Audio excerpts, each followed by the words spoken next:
Ô Marco, queria entender um pouco da tua leitura, né? Como que o mercado está aí lendo esse acordo entre Estados Unidos e Reino Unido? Foi recebido aí com otimismo ou a leitura ainda pode ser de um sinal de alerta, ainda, né? Há outros acordos que não aconteceram, o mercado tem reagido com cautela ou está enxergando talvez ali um pouco mais de espaço para ganhos em ativos de risco?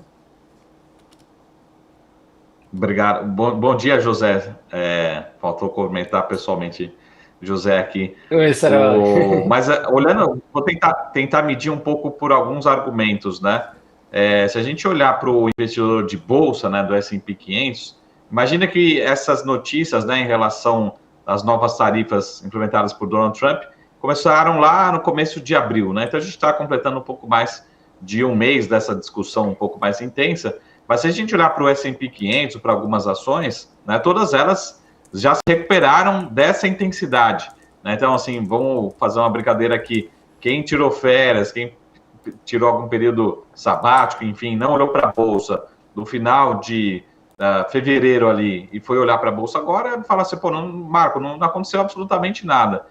E o que, de fato, a gente vê isso não só na Bolsa, mas nos ativos de risco, até o próprio Bitcoin hoje se destaca voltando ao patamar de 100 mil dólares, né? E também o Brasil tem sido beneficiado. E aí eu já passo a pergunta aqui para o José, mas essa pergunta a gente teve, de certa forma, essa rotação, saíram alguns recursos dos Estados Unidos, a gente viu até bolsas europeias batendo all-time high, né? Sendo essa alocação, e acho que essa percepção, assim, a princípio, e sempre foi a minha visão, de certa forma, o Trump ele é mais sensível à variação dos ativos, né? Então, está acompanhando a hora que, por exemplo, uma Apple perde alguns bilhões de dólares em valor de mercado, e isso é patrimônio menor para os americanos, né? Então, ele tem, na minha visão, uma maior sensibilidade do que outros governos anteriores, principalmente do Biden.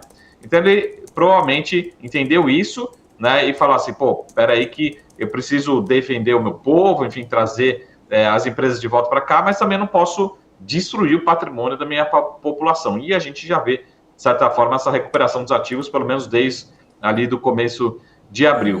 E aí fica essa preocupação, e aí eu já passando uma pergunta aqui, aproveitando a presença do José por aqui, né? A gente teve esse movimento de rotação, indo um pouquinho para ativos europeus e outros, e tomando um pouco mais de risco. A nossa bolsa, até o Maurílio colocou uma reportagem ontem no portal, muito bacana, falando sobre esse all-time high do nosso Ibovespa, então a gente também tem sido beneficiado, mas será que essa rotação não volta agora de novo para o flight to quality, não volta para os Estados Unidos em algum momento, né? Mas eu concordo com o José que talvez o Trump ele tenha, né, entendido que precisa colocar talvez um outro tom, né? Talvez um tom mais diálogo, de maior diálogo, né? Até também para recuperar pelo menos parte aí do patrimônio das famílias, e isso principalmente medido pelo preço dos ativos. Isso já tem acontecido, pelo menos no curto prazo, mês de abril e maio, né, principalmente agora no começo de maio, já retornou a patamares antes aí das discussões em relação ao tarifaço, né, em relação às indicações aí de tarifas do Trump. Então, acho que é um pouco dessa minha leitura.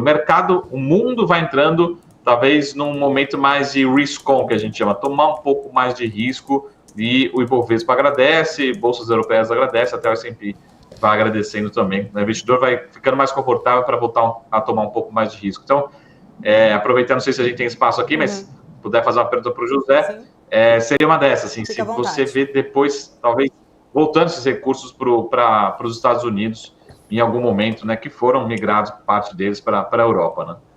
Fica à vontade, pode responder. Posso Dona Maria, responder? por favor. Vamos lá. Sim, à vontade. Não, claro que sim. Não, eu estou totalmente de acordo. Eu acho que a gente, eu tenho feito a mesma analogia, né? Se você foi dormir no início do mês e acordou no final do mês, parece que não aconteceu nada, e foi um dos meses de mais alta volatilidade da história do mercado. O Trump tem não só essa sensibilidade relativamente ao mercado, mas ele tem também, há uma sensibilidade política, né? Há a eleição para o Senado no próximo ano, a popularidade dele estava-se vendo afetada por esta questão do tarifaço, e a administração, ela optou por sair primeiro com a notícia ruim, que é a notícia do tarifaço. A gente não pode esquecer que há outras coisas na agenda deste governo, que passam por um lado por desregulação e por outro lado por cortes tributários, que são duas coisas que tendem a ser bem recebidas pelo mercado. Então, esses dois lados de notícias mais positivas após este ciclo noticioso negativo em cima do tarifaço, né, vai dar suporte, na minha visão, a esta narrativa de risk-on, né, de voltarmos a ver o mercado a se sentir confortável a tomar risco com o mercado de renda variável. Né? E a gente viu, sim, um pouquinho de migração. Eu não diria de migração, eu diria talvez rotação, né? Mas a gente não pode esquecer em cima do que é que essa rotação estava sendo feita. Ou seja, o mercado dos Estados Unidos ele estava em all-time highs e em prémios historicamente altos versus o mercado europeu, por exemplo. Né? Então essa parte dessa rotação que a gente viu no início do ano de 2025 foi o mercado dizendo assim, bem, a gente teve 2 anos em que o S&P subiu mais do que 25%, a gente está vendo um presidente Trump que vai adicionar aqui incerteza, volatilidade e ruído ao mercado, e o mercado europeu que não só está historicamente barato, mas como a gente está vendo uma Alemanha falando de aumentar gasto público, gasto com defesa, por aí vai, então tem espaço talvez para o mercado europeu outperform, né, conseguir ter ali um alfa relativamente ao mercado dos Estados Unidos neste ano de 2025. A gente viu um pouquinho dessa rotação, mas ainda assim Bolsa Americana, a gente viu também uma rotação intrasetorial, né? A gente viu de aqueles Mag 7, ou as grandes empresas tecnológicas que durante 2024 e 2025 carregaram o S&P nas costas. Quando a gente olha o que está acontecendo nesse ano de 2025 é o oposto, né? São as restantes empresas do S&P que não as Magnificent Seven carregando o S&P nas costas.